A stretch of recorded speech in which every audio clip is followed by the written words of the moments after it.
So you keep doing what you're doing. We're going to get started here in just a minute with food still going. Did something good just come in?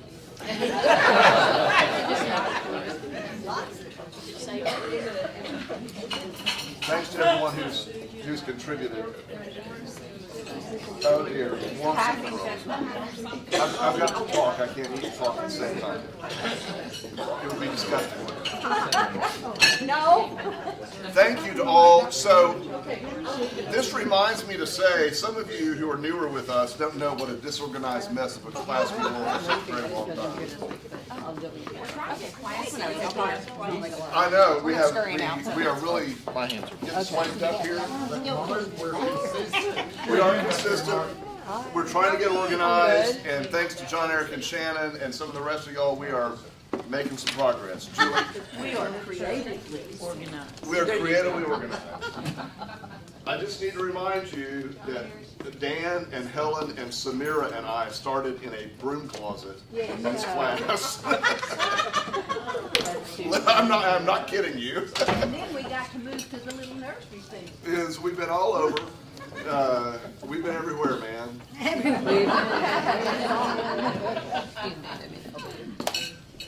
Please, throughout the morning, help yourself. The camera will not capture you. We normally, I'm going to still do prayer concerns at the end. But I need to say, first of all, thank you to the class for your concern expressed to Gene Helm's family this week. If you've not figured out, or if you've missed and not connected all the dots, Gene normally sat right there in that empty seat. And Jean died unexpectedly on Tuesday. She had fallen ill Sunday evening, a week ago today, and went to the hospital, was scheduled for surgery on Tuesday, and never made it to the surgery.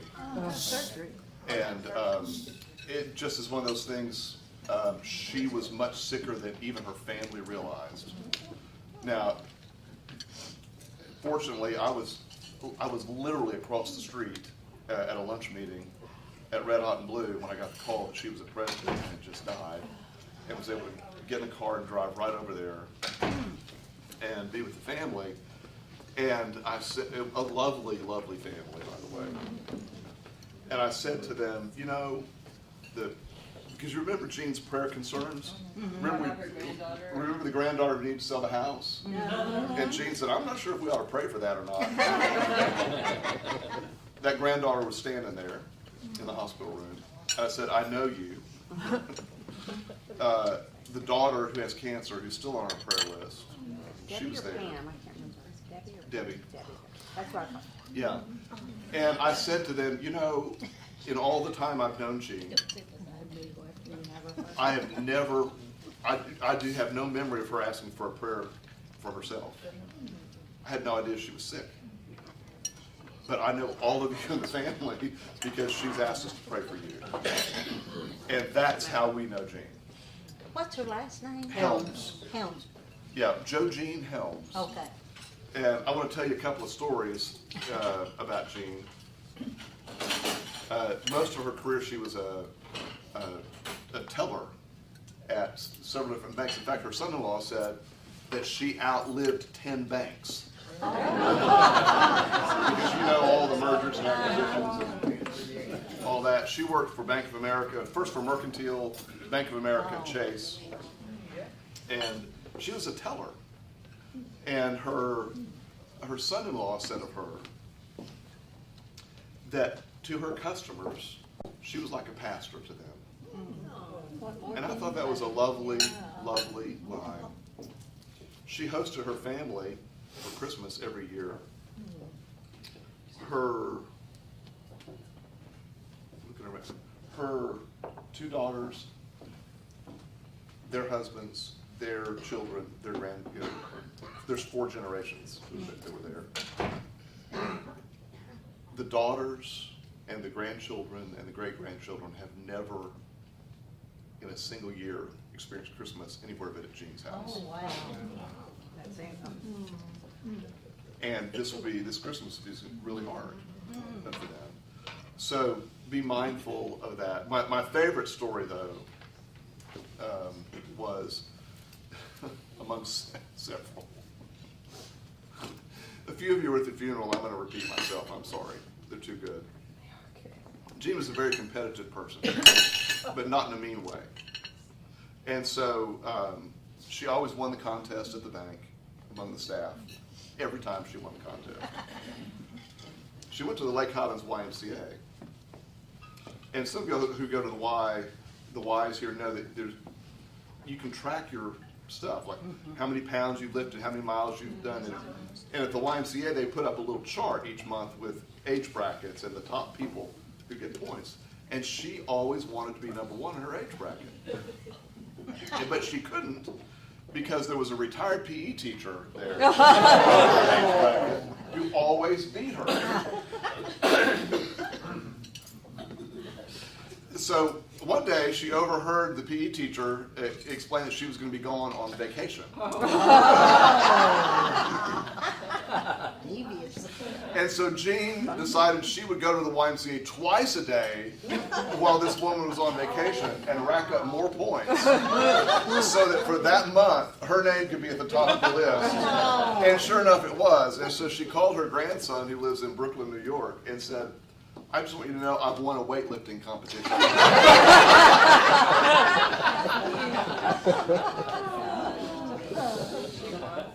The other story I want to tell you is about one day a couple came up to her at her window at the bank, who she knew as regular customers, and they knew to trust her. And they said, we have a problem and we need your help. And she said, okay. And they said, we don't know what to do about this. We just won the lottery. I mean, like a multi-million-dollar lottery. Not the $10.15. And we have this check here, and we're wondering, could you help us deposit it and tell us what to do with it? My word. Wow. And then they said, do you think maybe we could afford to buy a new truck now? And Jean, of course, immediately connected them with the right investment officer and yes. All of those things, right? How this goes. I just want you to know what a lovely person we lost from our class. Also an alum of Garland High School. Yes, an alumnus of Garland High She School. actually graduated with my dad. Really? Yeah. Same class? Yeah, 45, yeah. So she would always tell me how stubborn my dad was. As if I didn't already know. As if you didn't know Exactly. Yeah. Oh, my goodness. Well. And I've known Jean since we were in Royal Lane. Oh. We were in church together. Church together previously. But I will have to say that fellow right there did a beautiful job with the service. Well, thank you, Pat. It was spot on. Thank you. Because Brad wasn't available. I'm just kidding. Totally kidding. I got to thinking about this. We've been very fortunate in our class through the years that we've not lost hardly anyone to death. We've lost some people who got mad at us and hadn't killed them.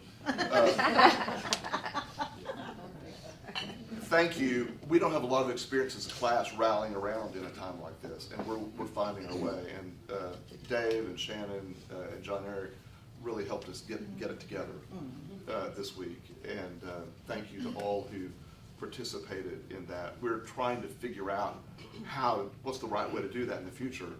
And our class fund we used to have got depleted. And if you'd like to make a contribution to the class fund to sort of help with things like that, is that going to come to you, Shannon? Yeah, Dave, are you going to pass that around, and then we'll figure it out. And I think we'll send out an email with maybe maybe two options of like, what as a class, what would we like to do? What would we like to provide, and how would we like to serve? And then we'll just do a majority, whatever one feels. What do you think is appropriate at a time like this? Is it flowers? Is it A dedication to the book, like a book? some classes put a book in Nice. the library? Whatever. There are different things Sure. that can be done. So we're trying to be a little more organized with all that. All right. Well, I hope also that you will join in one of the home fellowships during the month of October. There are 10 options. It's on the back of your order of worship today. It's online. This is not a sales event. We're not selling Bibles or Holy Land trips or burial plots or life insurance. Need a couple indulgences. We are going to sell some indulgences. Yeah. This is just a way for people to get to know each other during this month, and I invite you to come to one of those. It's an hour and a half. It is 45 minutes of fellowship and visiting with each other, and it's 45 minutes of dialogue with George in a small group, talking about where we go in 2018, what's happening, and Great idea, by the way. thank you. So, I Well, hope you get it as a new member, you get invited to George, but then there's nothing out. that's right. Great idea. So people love the new member fellowships, Yes. but if you're not a new member, you don't get to do this stuff. Or if you're one from about 12 or 15 years ago. That's then- right. Yeah. The glory's worn off already. You need some reshining on that. So that's good. Yes. And after you've talked about Jean and all the things she did, my daughter-in-law is 27 and she's played soccer in college and she plays indoor soccer. There's a 73-year-old that plays indoor soccer. Lady. And she is just amazing. I mean, she's not real fast, but if she's blocking you, you'll be into you. Those feet start going. I'm not real fast either. Donna? Do we have the sheet yet to sign up for our Thanksgiving? Oh. I'll create one when I take the record. Okay, Dave will bring one back. Yeah, again, we're gonna, if you wanna sit together at Thanksgiving luncheon, Lunch, different. yeah, not dinner, but lunch, right? It is on Sunday, The 19th. Right the before 19th, November 19th. Before Yeah. All right, so let me ask you another question. Since we're brunching, we're on a different schedule. Someday soon, we're gonna finish Titus. Let me tell you a story while we're talking about that. Yes? Some boy was in my discussion about books in his class, and he said, you know, I like to just stay in my book. I like to just stay there for a while. And the lady discussed it with him, and she was a Sunday school teacher, and she said, it reminded me that we need to just stay and linger in the Bible a little. Okay, well, I think we're lingering in the Bible. We're doing our part. So when we finish Titus, we will have finished all the little epistles, which we set out to do God knows when. That was a long time ago. I'm open for your input on what you would like to do next. Some have said maybe balance it with something from the Old Testament. Some have said maybe something else. We've got some time to fill before we get to Advent. I don't know. If you have I don't want to have a big discussion about this right now, but if you have a suggestion or a request, see me, email me, call me, whatever, and we'll sort of pool our knowledge on that. I think we've sort of lately made our place by staying in these biblical book studies. We used to do more topical stuff, but it seems like our attendance is better when we do the Bible book studies. So, we'll see how that goes. All right, this is actually a segue from that into the lesson, believe it or not. You're good, Mark. Today is World Communion Sunday. What does that mean? It means it's a day on the church calendar worldwide where we celebrate the things that bring us together as the Church of Jesus Christ. And worship today really focuses on that. And we're very fortunate to have the bishop from the Evangelical Lutheran Church in America, from North Texas Synod, with us today.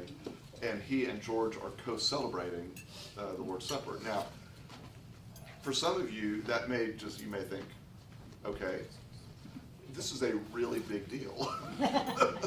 Because in case you didn't know, Lutherans and Baptists have a different view of what happens at the Lord's Supper table. and I won't get off on the long discourse on that, except to say, George and Bishop Grunberg have a wonderful relationship, and to me, the sight of the Lutheran bishop here helping serve communion in the Baptist church this morning, Is that mind bigger, blowing. is that bigger than having Rabbi from Temple Emmanuel preach here on? I guess it's similar. Is it similar? It's similar. Okay. Yeah. Yeah. That's a pretty big thing. I don't know. Is he the same sect of Lutheran that George grew up in? Or Yeah, ELCA. He's not the He's not Missouri Synod. Okay. Yeah. You know that old joke, don't you? About the two guys on the bridge and one of them was going to jump. No, tell us. Oh, you've heard this joke. It's so funny. No, wait, Yeah. We want to be Guys, reminded. Please don't jump. Your life is your life is. Tell me something about yourself. Are you a Christian? Yes, I'm a Christian. Well, so am I. Wonderful. What kind of Christian are you? Well, I'm a Baptist. So am I. What a coincidence. What kind of Baptist are you? We'll say, I'm a Southern Baptist. So am I. Isn't that wonderful? See, there's no reason to jump. What kind of Southern Baptist are you? Well, I'm a premillennial dispensationalist Southern Baptist. So am I. Well, what kind of premillennial dispensational Southern Baptist are you? Well, I'm a King James only premillennial Southern Baptist. So am I. See, it's all, well, what kind of, and it gets down to the point where they finally find a disagreement, and the one guy says, huh, die, heretic, and shuts him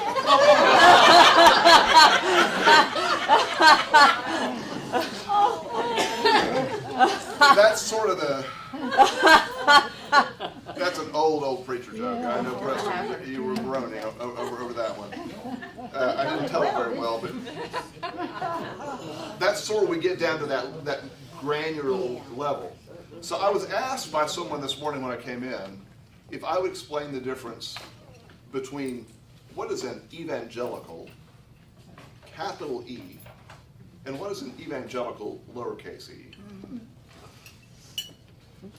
Now, that's not the way the question was asked, but that's the way I'm going to frame it because I think that helps answer. We get the word evangelical tossed about a lot these days.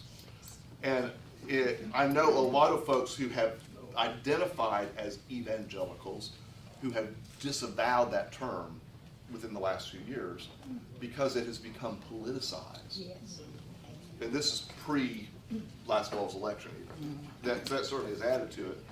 But that term evangelical has been politicized along the way, really since about 1980, 1979, 1980. And there are reasons for that. I won't go into that whole story, but part of it is rooted here in Dallas.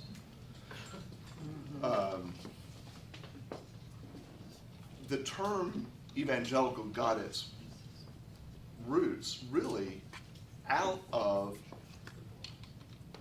a movement that has some affiliation with Billy Graham. It's not exclusive to that, but the easiest way for me to explain it is that there's a comparison there. So during the rise of young Billy Graham and the evangelism movement that he was a part of, there were Christians who sort of rallied around this idea of evangelism in a certain way, in that old school Billy Graham way.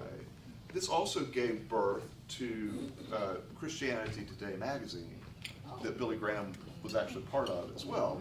And there was a broad coalition of Protestant Christians who found identity together under the idea that they were probably a kinder, gentler version of fundamentalism.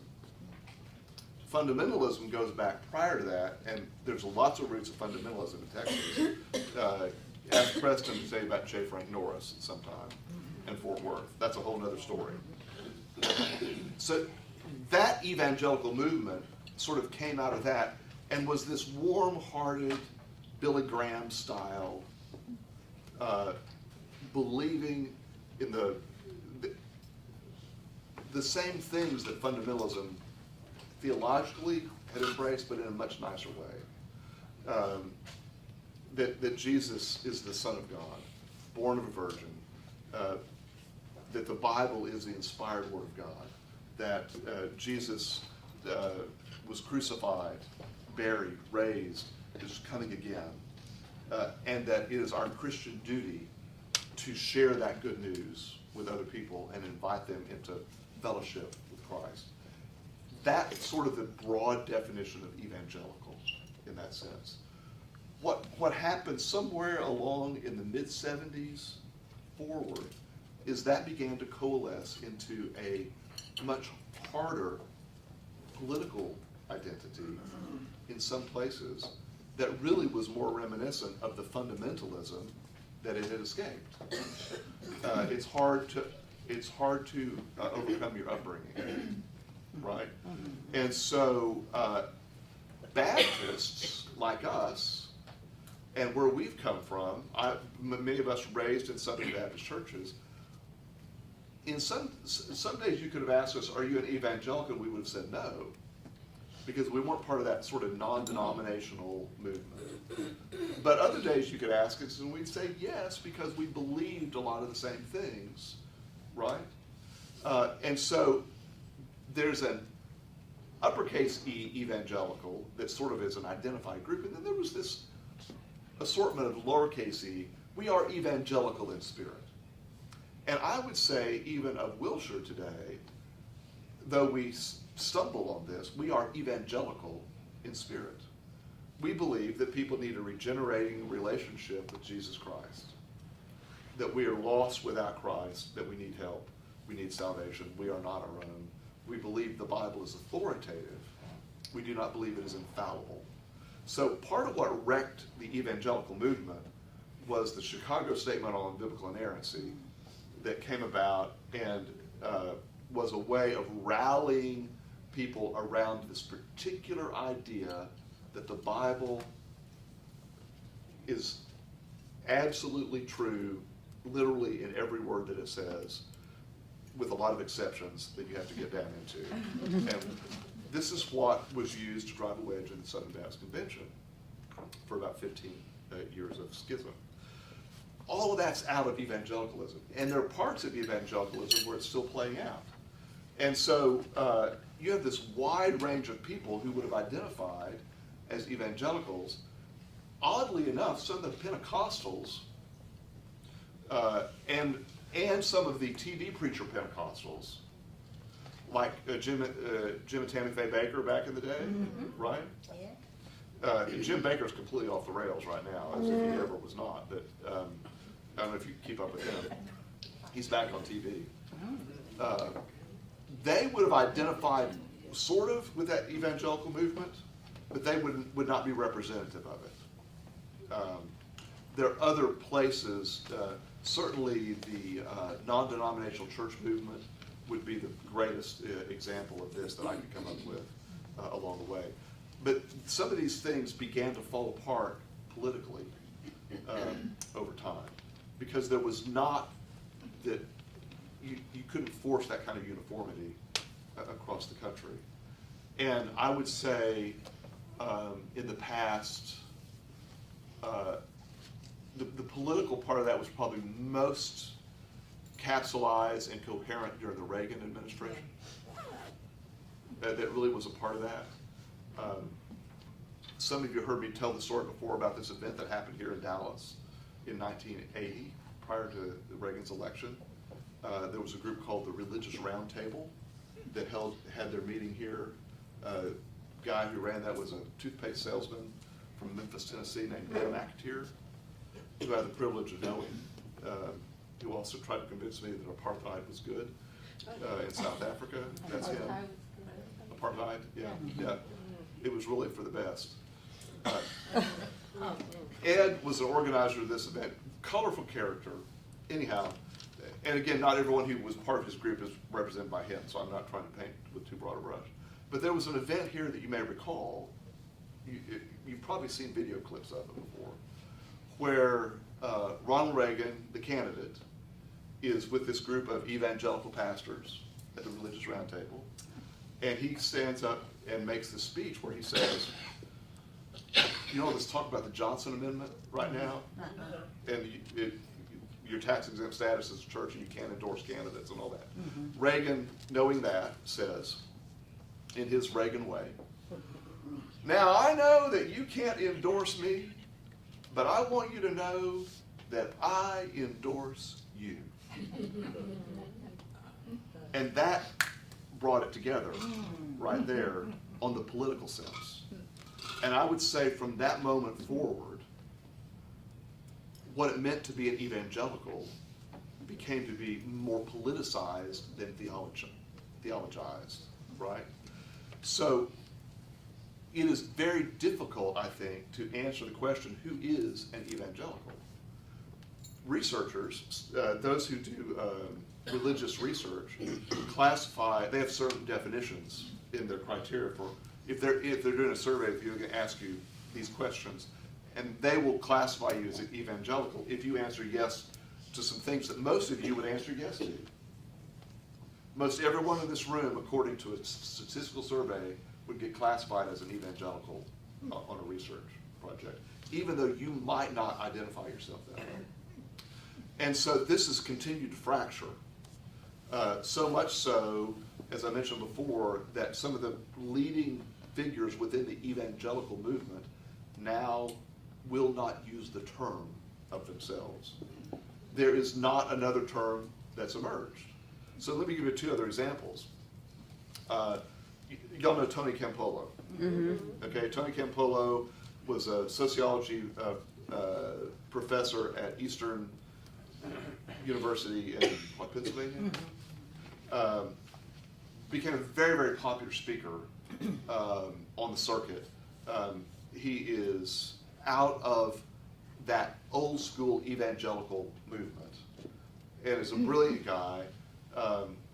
Somewhere along the way, I mean, he was the bomb with that whole circuit. He was everywhere speaking. I bet I've heard him speak 15 times. And I've heard some of the same stories 15 times as well. And the sermon. It's Friday, but Sunday's coming. Sunday or something. It's Friday, but Sunday's coming. Yeah. It's Friday, but Sunday's coming. Yeah. Yep.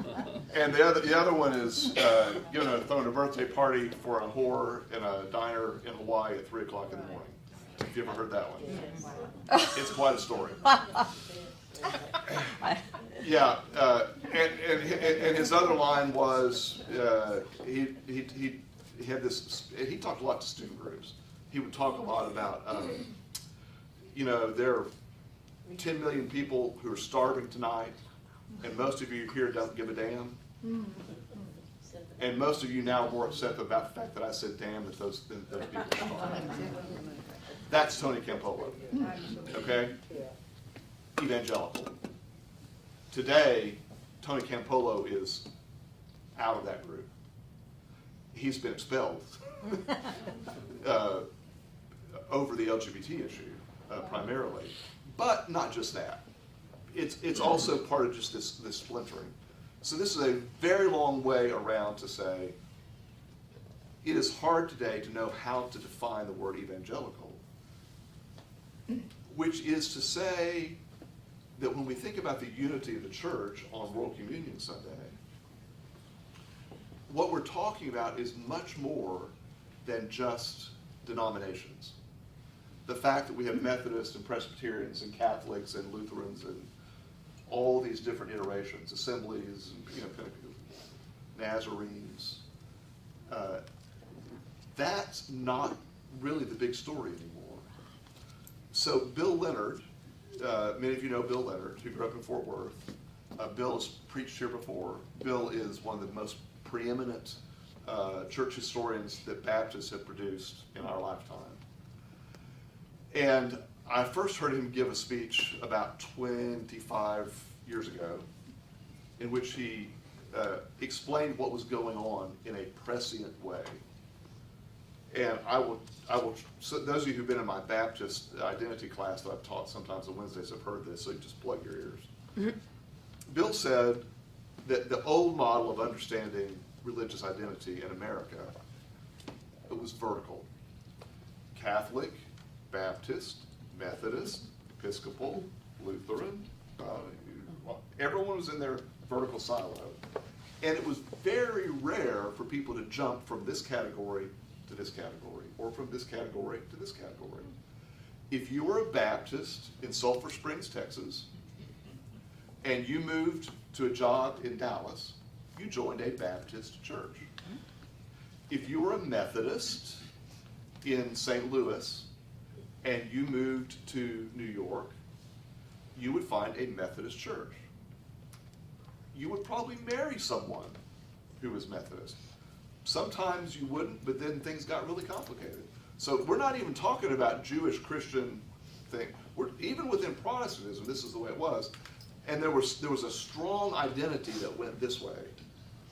And what Bill Leonard said began to happen in the 60s and really got to full bloom in the 70s and beyond is there were other issues that were not vertical denominational issues that took the forefront and went like this and cut across the strata. Boom, boom, boom. So one of those is abortion. So if you find a very anti-abortion Catholic has much more in common with a very anti-abortion Baptist, Methodist, Lutheran, whatever, during this period than they do with people in their own denomination who don't share their view on that issue. Biblical authority becomes another one of these issues across here that's divisive to us. So if you are an inerrantist Baptist, you're going to have a lot more in common with an inerrantist Methodist than you are with a non-inerrantist Baptist, right? So you can think of other issues that would do this. So this is why, bringing it down to a smaller level locally to us, this is why we have a lot better relationship with Highland Park United Methodist and St. Paul United Methodist and First United Methodist, First Presbyterian than we do with First Baptist Dallas or Prestonwood Baptist Dallas. Or you see the difference? This is why we have more in common with Friendship West Baptist Church in South Dallas than we do with some other churches of our own that would have been more like us in the past. It's because of this, not because of this anymore. And so when we come to think about the unity of the church today, the division that we have, or the differences that we have, really are not just about denominational labels anymore. They're about a different kind of identity. One more story to illustrate. If you had walked into Dallas, Texas 30 years ago as an outsider and said, what is the most dominant religious influence in this town? Hands down, it would have been Southern Baptist, Texas Baptist. The largest churches, the most prominent people, absolutely. That is not the case today. If you come into Dallas today and you were to ask me what is the most predominant religious influence in Dallas, I would tell you it is the non-denominational Bible churches today. They are the biggest. You may not even know all of the. I'm forever driving somewhere in the Metroplex and seeing an enormous church that I never even knew existed. I never heard of it before. And here it is, this giant place. And there's this huge influence, and a lot of that is rooted out of Dallas Theological Seminary, that once upon a time, I mean, Preston and I would remember when Dallas Theological Seminary was just the, it was a part of that evangelical movement that was non-denominational, right? And today it has exploded in its influence, particularly in this region as well. So another irony of all of that change is Criswell College was started by First Baptist Church of Dallas in honor of W.A. Criswell, when Criswell was still living, because Southwestern Seminary in Fort Worth, where Preston and I and David went there as well, and Gina was too Too liberal. liberal. Oh, and Donna. It was so liberal, we had to start a Bible college in Dallas to compete with them, right? Now, I dare say Southwestern Seminary is more conservative than Crystal College. Oh. Really? Yeah, that's how the that's how the tide has turned in just over this short period of time. So, this is a very long answer to a simple question, but I thought it was a relevant question on this World Communion Sunday, and gives some context to why it's so significant that we have a Lutheran bishop in worship with us today. Does this make any sense? I feel like I've just talked and talked and talked. Very Donna and then Ann. In the 80s, with this politics and religion coming together, conservatism, whatever you call it, isn't that when really these mega churches began to really take off, these Bible churches, and began to explode with people wanting to go? We don't want to be Baptists, and many Baptist churches took Baptist out of their name and have it out of their name. So when you go to these churches, it might be Baptist. If you read in their literature, there's not a sign anywhere that it's Baptist. So before I get to Ann, let me respond to this question, because Donna raises an interesting point. Now we're into a sociology lesson. Because the other thing that was going on at the same time as all this is what we would call the worship wars. And that is churches trying to figure out how to be relevant, because from the 60s forward, the mainline denominations were hemorrhaging members. Culture was changing, the churches were not, music styles were changing, and our little kumbaya stuff from the 60s seems mild now, compared to this, and where we've gone. But there was this revolution happening, and denominational structures were not able to respond quickly or appropriately enough to that, because, like among Southern Baptists, everything got pushed down from Nashville. This is what you're supposed to do, this is what you're supposed to do. It was this format.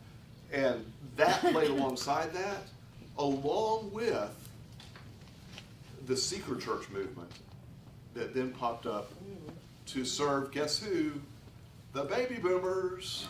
That's us, and our quest for individualism and identity. And so you have two huge players in that. Bill Hybels at Willow Creek Church in the suburban Chicago, and Rick Warren at Saddleback Church, which is, by the way, a Southern Baptist church in Mission Viejo, California, in Orange County, who really sort of epitomized this to the point of creating a profile of how to reach certain segments of like-minded people. It was called the homogeneous church growth movement. So the best way to grow a church is to go out and find people who are just like you, and they're going to come in and they're going to feel welcome. And so what created out of that in the 70s and the 80s and into the 90s was a lot of look-alike Stepford Wife churches, right? And the idea of diversity within a church was not the way you grew a church. It was the way you killed a church during those days. Ann? Well, jumping back to our original discussion about Martin Luther, one of the interesting things I saw when on our trip to Washington in this museum Yes. was an original of Luther's funeral obituary and notice, and he died in 1546. And I'm thinking, how in the world did this museum come up with that? The other thing is, one of his famous quotes that I found here, he says, "I have held many things in my hands, and I have lost them all, but whatever I have placed in God's hands, that I still possess." Good word. Yes, Susan. So, thank you for all that explanation. And where does Jim Wallace, the Sojourners, that movement, where does that fit in what you're talking about? So, how many of you know who Jim Wallace is? W-A-L-L-I-S, Wallace. Okay, Jim Wallace is the head of a group called Sojourners. that it comes out of the evangelical movement, but they are more the socially conscious, progressive segment of that evangelical movement. And again, there's been a split over that.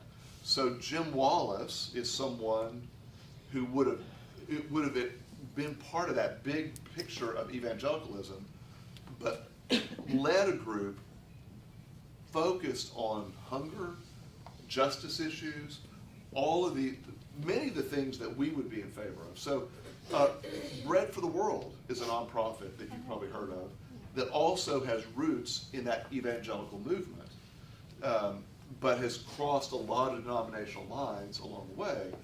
This also has to do with the rise of the parachurch organization. Mm-hmm. So again, in my growing up years in the 60s and 70s, if you were a devout Southern Baptist, you only worked with Southern Baptist organizations. You did not have anything to do with organizations of other denominations. And then these things started coming along that were outside of denominations. Campus Crusade for Christ, the Navigators, right? Young Life, right? All of these things. And the fear was and these got called parachurch organizations alongside the church organizations, right? And we saw them as threatening. You'll find this hysterical, but as a college student, so committed to denominational identity, having been raised in the Southern Baptist Church and attending the church we went to in Albuquerque. I was in Allison and I were in a singles department at the church where we attended. And the teacher of the class I was in decided that he was going to stop using the Southern Baptist Sunday School literature and use, I think it was Navigators or something. And being the young idealist that I was, I went to him and said, if you do not use the denominational literature, I will have to leave this class. I cannot stay here. That's how I was raised. Yeah. Well, also in there, in the late 60s and in the early to mid 70s and so forth, you have, for the youth, it was called the Jesus Movement, which was the counterpart what was happening out in California, Haight-Ashbury and all of that, and that. Oh, yeah, the Jesus Movement. Jesus Movement, that yes. really swept across. Yeah, Terry? I mean, it's no secret that Mike and I were raised Catholic, but we've been bouncing around churches for a few years now, and we went to Chase Oaks in Plano for a couple of years, and which is one of those big mega Bible churches. And it was one of those experiences. I mean, it wasn't a service. Enjoy the performance. It was, it was a big auditorium type thing, but they catered to the youth and it catered to the young. And I remember complaining about how loud the music was. Here's some earplugs. But it was come as you are. So that of course attracted the young people to come because they just come in jeans and all that. And so, I mean, it's a very different experience, but it's not church as you guys is. Churches today are desperate to get young people in the door. It's the praise and worship thing. I mean, So that's all part of or you it. don't. That's part of it. Yes, Cody? If you live in Lake Highlands, Watermark is taken, Lake Highlands. Well, so think about this. What is that? Think about this. It's also a Watermark is a non-denominational Bible church that is only about 20 years old. Started here in Lake Highlands. Started at Lake Highlands High School in the Right. auditorium. Now is a dominant force in that area, right? But think about, that church is about 20 years old. All right, so that it is not possible for that kind of influence to have happened 25, 30 years ago. That influence was diffused among other churches with denominational labels, right? And so when we come to the scripture today, there's not from Titus that we're not going to get to. But the passage that we're dealing with in church today, one of them is that famous line, one Lord, one faith, one baptism. And I remember as a teenager, one of my cousins asked me, I guess, why we were having this conversation, I can't remember. But the question was, well, if God really wants unity in the church, we shouldn't have denominations at all. And in that time, my answer was, yes, but we need denominations because people can connect to those churches in different ways. It's like asking, well, why should we have different kinds of grocery stores? Because some of you like to shop at Albertsons, and some of you like to shop at Tom Thumb, and some of you like Central Market, and some of you like Aldi, and some of you order your groceries online. And you're getting fed, right, that way. And I can make an argument that the different expressions of the church allow different access points for people to come in and experience faith to the one Lord, one faith, one baptism. The problem arises when any of us say, we've got the corner on the market. Okay, Julie, and then Ann, and then Preston. I remember at Baylor, everybody had a bumper sticker with a finger, and it said one way. And I remember some Methodists who were, really upset about that and really wanted you to explain the one way. I remember the one-way campaign. Yeah. Yes, Ann?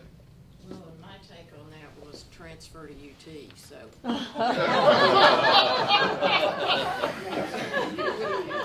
I think a monopoly in religion is just like a monopoly in everything else. It is not the answer. The Catholic Church, when it was the church, it didn't work very well. Well, yeah, because there was no check and balance. Right. Right, you end up selling indulgences. Preston? Where does Jimmy Carter fit into this slice that you were talking about? See, you started with Reagan at one point. Yeah. And Jimmy Carter, which you would have thought was, really right-wing sort of guy, born again, lusted after women, all that sort of thing. That was a step. Yeah, so was right when Preston you were asked, talking. where does Jimmy Carter fit in this? I talked about Reagan. And this is, I think, one of the most fascinating illustrations of the breakdown of evangelicalism politically. Because Jimmy Carter, remember, was elected president in the aftermath of Watergate. We wanted to clean things up, and so we're going to bring in a squeaky clean Southern Baptist Sunday school teacher from Plains, Georgia, who's able to do that. One of the greatest, well, you can make all sorts of cases about what was right or wrong about Jimmy Carter and his administration, and the times and all the, that's an interesting political discussion. Sociologically, Jimmy Carter was abandoned by his own people. Yes, he was. For sometimes political reasons, sometimes business reasons. There were a whole lot of things that went into that. Jimmy Carter had a much more progressive kind of evangelical, socially progressive evangelical identity than I think people understood because, again, pre-internet, all the stuff we know today, we lived under the delusion that if you were a Baptist here, you were just like a Baptist over there.